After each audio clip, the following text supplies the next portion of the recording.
رمضان کے بعد سب سے زیادہ فضیلت عاشورہ کے روزے کی ہے، 10 محرم کا روزہ، کہ آپ صلی اللہ علیہ وسلم نے ارشاد فرمایا کہ عاشورہ کے دن اپنے اہل و عیال پر دسترخوان کو وسعت دو، اس سے رزق میں برکت ہوتی ہے۔ قعدہ، ذی الحجہ، محرم اور رجب، یہ 4 مہینے جو ہے اسلام میں اشہر حرم کہلاتے ہیں۔ محرم کے حوالے سے ایک بات کر لوں، یہ 10 محرم کا روزہ، رسول اللہ صلی اللہ علیہ وسلم نے ارشاد فرمایا کہ عاشورہ کا روزہ مجھے اللہ کی رحمت سے امید ہے کہ 1 سال کے گناہوں کا کفارہ ہے، تو بڑی فضیلت ہے۔ رمضان کے بعد سب سے زیادہ فضیلت عاشورہ کے روزے کی ہے، 10 محرم کا روزہ۔ سمجھ رہے؟ محرم میں ہمیں شریعت نے کیا کرنے کا حکم دیا ہے، اسلام کیا کہتا ہے؟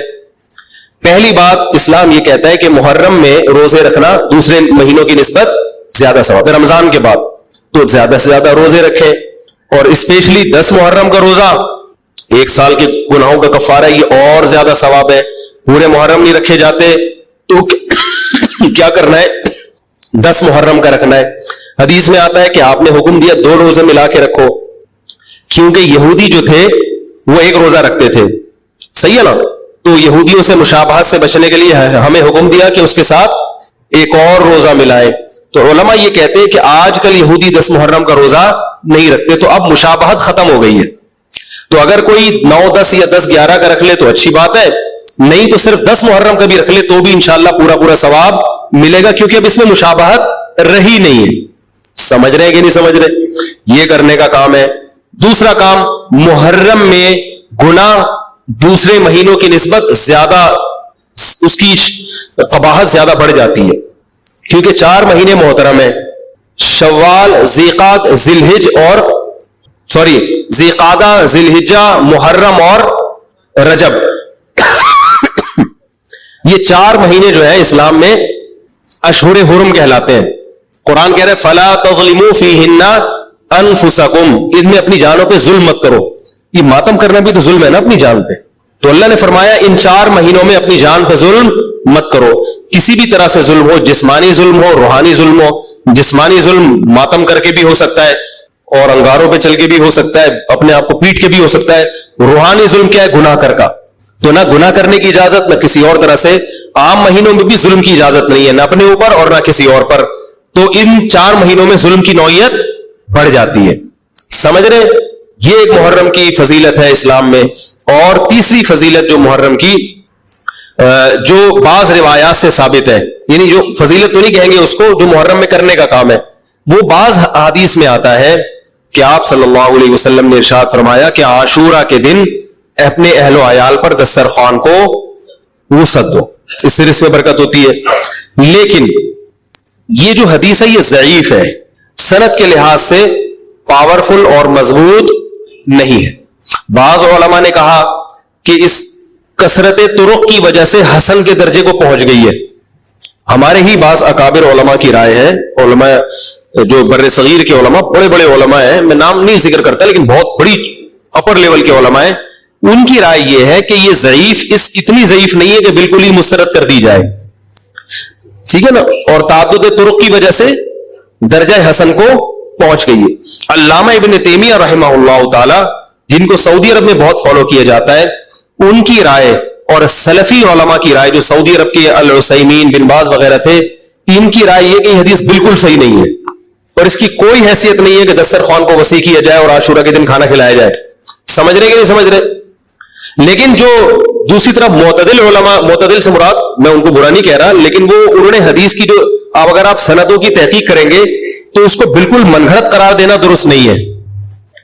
اگر سندوں کی تحقیق کریں گے تو ایسا معلوم ہوتا ہے کہ علامہ ابن تیمیہ رحمہ اللہ تعالی، جو ہمارے لیے قابل احترام ہے، انہوں نے اس حدیث کو رد کرنے میں تھوڑا مبالغہ سے کام یا غلو کیا ہے۔ ایسا نہیں ہے کہ بالکل ہی اس کی کوئی ویلیو نہیں ہے، تو ضعیف روایتیں ہیں لیکن کثرت طرق کی وجہ سے درجہ حسن کو پہنچ گئی ہے۔ سمجھ رہے کہ نہیں سمجھ رہے؟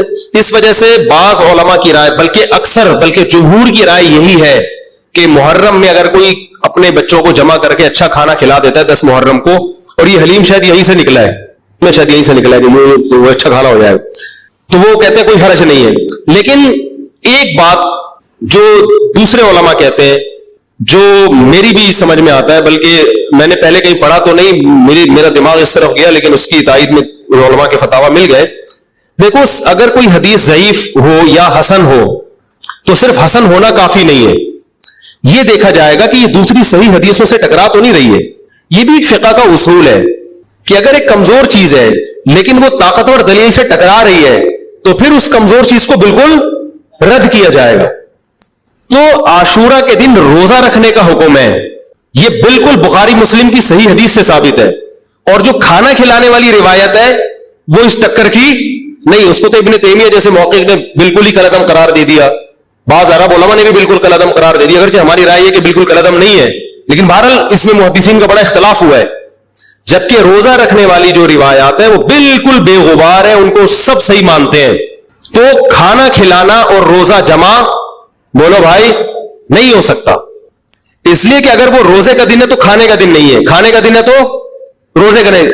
ابن تیمیہ رحمہ اللہ تعالیٰ کی رائے یہ ہے کہ بعض لوگوں نے شیعہ کی مخالفت میں غلو کیا ہے. شیعہ نے اس دن کو چونکہ منحوس بنا دیا 10 محرم کو, تو انہوں نے مخالفت میں اس دن کو ایک سیلیبریٹ کرنے کے لیے نا کھانا کھلانے کا حکم دے دیا کہ ہم منحوس نہیں سمجھتے بلکہ اس کا کیا کریں گے اپوزٹ, کہ کھاؤ اور کھلاؤ. تو انہوں نے کہا یہ بھی غلو ہوا ہے دوسری طرف. بھائی منحوس نہیں ہے, مبارک ہے ہماری نظر میں, لیکن اتنا مبارک کہ اس میں کھانا کھلانا اور یعنی عید والا عنصر کھانا کھلانا تو عید کے دن ہوتا ہے نا, تو عید نہیں ہے بہرحال. تو یہ بھی بڑی جاندار بات, اگرچہ یہ عقلی دلیل ہے مگر یہ ایسی نہیں ہے کہ بالکل اس کو کالعدم قرار دے دیا جائے. تو اب علماء نے دونوں حدیثوں کو تطبیق کی کوشش کی ہے علماء نے کہ بھئی کھانا بھی کھلاؤ اور روزہ بھی رکھو, افطاری میں کھلا دو, سحری اور افطاری میں. تو بات یہ ہے کہ افطاری میں اگر آپ کھلائیں گے تو وہ 11 محرم شروع ہو چکی ہوگی, وہ 10 محرم بولو بھائی نہیں رہے گی. دوسرا سحری میں جو کھلانے کا مسئلہ ہے نا, سحری میں, تو سحری میں جب ہم کوئی کہتے ہیں نا فلاں دن یہ کام کرنا ہے فلاں دن, تو اس سے لغت میں جو ذہن میں متبادر ہوتا ہے نا وہ دن کا وقت ہے, وہ 3:30 پونے 4 کا وقت نہیں ہوتا. یہی وجہ ہے کہ جو لوگ اس حدیث پر عمل کرتے ہیں عاشورہ والی, وہ دن میں کھانا کھلاتے ہیں, دوپہر کے ٹائم لنچ کرتے ہیں. وہ افطاری میں تو ویسے ہی دسترخوان وسیع ہوتا ہے بھوک کی وجہ سے. ارے بابا وہ تو ویسے ہی بچوں کو جب روزہ رکھا ہوا ہے تو اچھا کھلاؤ, سحری اچھی کراؤ, اور افطاری وہ تو ویسے ہی بھوک کی وجہ سے رمضان میں دیکھو نا کیسے کھلے دسترخوان ہوتے ہیں. تو میں نے بڑی کوشش کی دونوں حدیثوں کو جمع کریں, لیکن تکلف کے بغیر یہ ممکن نہیں ہے. تو فقہ کا ایک اصول ہے کہ جب کوئی بے غبار صحیح حدیث ہوتی ہے اور اس سے ایک اصول ثابت ہو رہا ہے, تو اس کے مقابلے میں اگر کمزور روایت آئے گی جو اس سے ٹکرا رہی ہوگی, تو اس کمزور روایت کو اگرچہ وہ موضوع من گھڑت نہیں ہے لیکن اس کمزور کو اس صحیح حدیث کی مخالفت کی وجہ سے بولو بھائی رد کر دیا جائے. اس لیے میرا نالائق کا موقف یہ ہے, میں بہت نالائق ہوں, میں اتنی بڑی بڑی باتیں کرتا نہیں ہوں, لیکن ساڑی عقلچ یہ چیز آندھی نہیں ہے کہ بھائی جو روزے کا دن ہے وہ بھوکے پیاسے رہنے کا دن ہے, وہ کھانے کھلانے کا نہیں ہے. افطاری میں تو ویسے ہی کھاؤ بھی کھلاؤ بھی. تو اور اس کا نقصان یہ بھی ہوتا ہے کہ لوگوں نے اس کھانا کھلانے کے چکر میں روزے چھوڑ دیے. سمجھے, جب حلیم پکے گا تو کون روزہ رکھے گا بھائی, ساری رات گھوٹا لگے گا حلیم کا کہ کل دسترخوان وسیع کرنا ہے, تو پھر روزہ گیا, وہ تو تیل لینے گیا, روزہ کون رکھے گا روزہ. تو وہ حدیث صحیح حدیث کی بالکل اس میں ٹائٹ قسم کی مخالفت ہو رہی ہے, ٹھیک ہے نا. تو نالائق کی رائے, پھر بھی اگر کوئی دوسرے علماء کی رائے کو فالو کرتا ہے تو وہ کھائے بھی کھلائے بھی. میں کہتا ہوں جو مضبوط چیز ہے اس کو لینا چاہیے, جو کمزور چیز ہے اس کو چھوڑ دینا چاہیے. ہمارے حضرت مفتی رشید احمد صاحب رحمہ اللہ ایک بات کہتے تھے کہ جہاں کھانا کھلانے کی حدیث آئے گی نا وہاں مسلمان اس کو لے ہی لے گا. کھانے پینے کی جہاں بات آئے گی مسلمان کیا کرتا ہے, وہ کہتا ہے بھائی یہ صحیح ہے, یہ بالکل صحیح حدیث ہے, ٹھیک ہے. وہ کیا کرتا ہے, جن علماء کی تحقیق ہے وہ تو تحقیق سے کہہ رہے ہیں, لیکن عام پبلک کی عادت یہ ہوتی ہے کہ فتویٰ بھی اسی کا فالو کریں گے جہاں کھلانے کا تذکرہ. تو اب ہمارے گھر جہاں کھانا کھلانے کی بات آئی مسلمان کہتا ہے بس یہ بالکل صحیح بخاری کی طرز پر, یہ بخاری کی شرط پر یہ حدیث. تو بھائی بھوکا رہنا عبادت ہے, بھوکا رہنا سنت ہے. بچوں کو تو ویسے ہی کھلاؤ عاشورہ ہو یا نہیں ہو, اور سحری افطاری کرا دو اچھی سی, روزہ رکھواؤ, اور جو بالکل چھوٹے بچے ہیں وہ تو ویسے ہی کھاتے رہے. اس لیے, اور پھر اس کا نقصان کیا ہو رہا ہے, حلیم کے گھوٹے لگ رہے ہیں پوری پوری رات بیٹھ, اس کے الگ نقصانات ہیں, سبیلیں لگ رہی ہیں. حضرت حسین رضی اللہ تعالیٰ عنہ تو کربلا میں شدید گرمی میں بھوکے اور پیاسے اپنی جان دیتے ہیں, اور یہاں ہم کیا کر رہے ہیں, کھانا کھا رہے ہیں, دیگیں پکا رہے ہیں, شربت پی رہے ہیں. تو یہ بات عقل میں آنے والی نہیں ہے. اور عاشورہ کے دن کی مناسبت سے روزہ ہی ہے، وہ روزہ رکھنے کا دن ہے۔ حضرت حسین رضی اللہ تعالی عنہ جو کربلا میں نکلے تو محرم ہونے کی وجہ سے تھوڑی نکلے تھے، تو سیاسی حالات کو درست کرنے کی نیت سے نکلے۔ وہ محرم ہوتا تو بھی جاتے، سفر ہوتا تو بھی جاتے، ربیع الاول ہوتا تو بھی جاتے، رمضان ہوتا تو بھی جاتے۔ اس کا محرم سے کیا تعلق ہے؟ جس چیز کو آپ نے حق پہ سمجھا اس کے لیے آپ نے خروج کیا، اس کے لیے اپنی گردن کٹا دی، غیرت کی شہادت کو ذلت کی زندگی پر ترجیح دی، پورا خاندان کٹوا دیا، مگر غیرت پر سودا نہیں کیا۔ تو اگر یہ سفر میں آپ کو موقع ملتا تو آپ سفر میں نکلتے، ربیع الاول میں موقع ملتا تو ربیع الاول میں نکلتے، رمضان میں ملتا تو رمضان میں نکلتے۔ ہمیں کیا کرنا ہے؟ چاہے محرم ہو، چاہے سفر ہو، چاہے ربیع الاول ہو، چاہے ربیع الثانی ہو، جمادی الاولی، جمادی الثانیہ، رجب، شعبان، رمضان، ہمیں حکم یہ ہے کہ شریعت نے ہمیں جو حکم دیا ہم اس سے تجاوز نہ کریں۔ اسلام کیا آرڈر دیتا ہے ہمیں؟ اسلام ہمیں غم کے موقع پہ بھی احکام دیتا ہے اور خوشی کے موقع پہ بھی احکام دیتا ہے، اس سے ہم نے دائیں بائیں نہیں ہونا۔ الذین اذا اصابتهم مصیبۃ قالوا انا للہ وانا الیہ راجعون۔ اہل ایمان کی علامت ہے جب انہیں کوئی مصیبت پہنچتی ہے تو کیا کہتے ہیں؟ ہم اللہ ہی کے لیے ہیں اور ہم نے لوٹ کر اللہ ہی کی طرف جانا ہے، یہ کہہ کے صبر کرتے ہیں۔ دیکھو مصیبت کے موقع پہ آپ کے پاس دو آپشن ہیں، یہ قرآن نے دی ہیں۔ ایک انتقام، انما السبیل علی الذین یظلمون الناس، فرمایا جو کسی پہ ظلم کرے گا اس پہ گناہ ہوگا، جو ظلم کا بدلہ لے گا اس پہ گناہ نہیں ہوگا۔ وجزاء سیئۃ سیئۃ مثلھا، قرآن کہہ رہا ہے برائی کا بدلہ اسی کے بقدر برائی۔ یہ بھی آپشن آپ کے پاس ہے، کسی نے آپ کے ساتھ ظلم کیا، زیادتی کی، آپ ظالم سے بولیں بدلہ لیں، آپ اجازت دی۔ تبھی تو قرآن نے کہا کوئی کسی کو قتل کر دے، فقد جعلنا لولیہ سلطانا فلا یسرف فی القتل، اللہ کہتے ہیں ہم نے مقتول کے وارث کو اجازت دی ہے کہ قاتل سے بدلہ لے لے، ہم نے اس کو یہ قدرت دے دی ہے، ہم نے طاقت دے دی ہے، ہم نے اجازت دے دی ہے۔ بین الاقوامی لاء تو کہتا ہے کہ قاتل کو آپ قتل نہیں کر سکتے، اس کو یہ ہوگا، عمر قید ہوگی۔ اللہ کہتے ہیں نہ، کسی کے باپ کو قتل کر دیا گیا، بیٹے کو پرمیشن ہے کہ وہ قاتل سے قصاص لے، حکومت اس میں تعاون کرے گی، قصاص تو یہی لے گا۔ حکومت کا کام ہے قاتل کو پکڑ کے مقتول کے وارث کے حوالے کرنا، بتا بھائی چھوڑنا چاہتا ہے یا مارنا چاہتا ہے، حکومت کا یہ کام ہے۔ حکومت چھوڑ نہیں سکتی آپشن، کی گورنمنٹ کا بندہ نہیں گیا ہے، بندہ تو جس کا گیا اس کو تکلیف ہوئی ہے نا۔ جو سیکولر حکومتیں ہیں وہ انسانوں کو اپنا غلام سمجھتی ہیں، حالانکہ وہ دعویٰ کرتے ہیں کہ ہم انسانوں کو غلامی سے نکال رہے ہیں۔ اسلام کہتے ہیں کسی کے غلام نہیں ہے، کوئی حکومت کا غلام نہیں ہوتا، حکومت کا کام مینجمنٹ ہے اور لوگوں کو ظلم کا بدلہ دلانا ہے، عدل و انصاف فراہم کرنا ہے۔ دنیا نے کیا کیا؟ قانون سازی کر کے انسانوں کے اوپر تھوپ دی ہے۔ وہ کیا تھوپی ہے وہ ایک لمبی کہانی ہے، کہ دعویٰ تو یہ ہے کہ ہم آزادی، انسان کو آزاد کر رہے ہیں، آزاد نہیں کر رہے، سب کی غلامی سے نکال کے اپنا غلام بنا رہے ہیں۔ عورت کو شوہر کی غلامی سے نکالا، ریاست کا غلام بنا دیا۔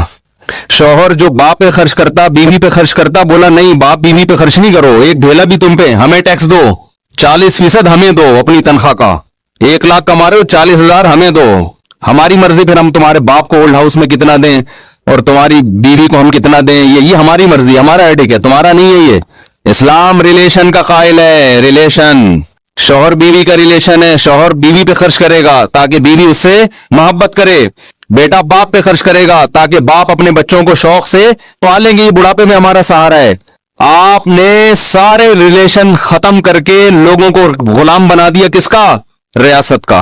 اسی میں یہی ہے کہ اسلام کہتا ہے کسی کے باپ کو قتل کیا گیا ہے، انتقام کی آگ کس میں بھڑک رہی ہے؟ گورنمنٹ میں تھوڑی بھڑک رہی ہے، حکومت کا کیا لگتا ہے بھائی؟ وہ اچھا بھلا تمیز سے بیان چل رہا تھا، محبت سے غصہ آ گیا مجھے، آرام سے چل رہا تھا نا۔ یہی ہے نا، یہ لبرل لوگوں سے ہمیں واسطہ پڑتا ہے نا، صبح شام گوروں کے گیت گاتے رہتے ہیں بیٹھ کے، مغربی ممالک کے گیت گاتے ہیں، اتنا اچھا سسٹم، اتنا اچھا سسٹم، وہ کیا خاک سسٹم ہے یار یہ، جس میں انسان کو اس کے بنیادی حقوق نہیں مل رہے۔